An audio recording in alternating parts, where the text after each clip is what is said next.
ಇಲ್ಲಿ ದುಡ್ಡು ಕೊಟ್ಟರೆ ಸಾಕು ಮಹಾರಾಷ್ಟ್ರಕ್ಕೆ ರವಾನೆಯಾಗುತ್ತದೆ ಭಾರಿ ವಾಹನಗಳು.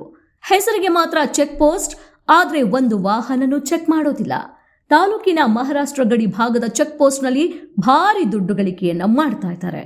ಇದು ಕರ್ನಾಟಕ ಗಡಿ ಭಾಗದ ಕಾಗವಾಡ ತಾಲೂಕಿನ ಆರ್ಟಿಒ ಚೆಕ್ ಪೋಸ್ಟ್ನಲ್ಲಿ ನಡೆಯುತ್ತಿರುವಂತಹ ಅಕ್ರಮದಂತೆ. ಕರ್ನಾಟಕದಿಂದ ಮಹಾರಾಷ್ಟ್ರಕ್ಕೆ ಮತ್ತು ಮಹಾರಾಷ್ಟ್ರದಿಂದ ಕರ್ನಾಟಕಕ್ಕೆ ಬರುವಂತಹ ಭಾರಿ ವಾಹನಗಳ ಚಾಲಕರು ಕೈ ಬೇಯಿಸಿಕೊಂಡು ಕಚೇರಿ ಒಳಗಡೆ ಹೋಗಿ ಬಂದ್ರೆ ಸಾಕು ಆ ವಾಹನ ಪಾಸ್ ಆಗುತ್ತೆ.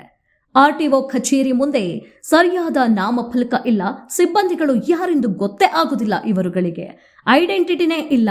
ಹೇಳಬೇಕು ಅಂದ್ರೆ ಒಂದು ರೀತಿಯಾಗಿ ಇದು ಏನೋ ನಡೀತಾ ಇದೆ ಅನ್ನುವ ಸಂಶಯವನ್ನ ಹುಟ್ಟು ಹಾಕುವಂತಿದೆ.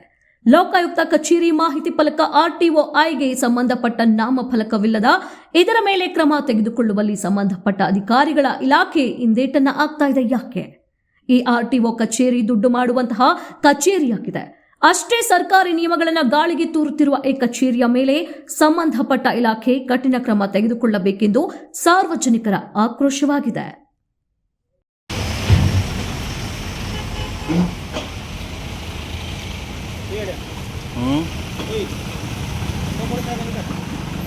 ಅಲ್ಲ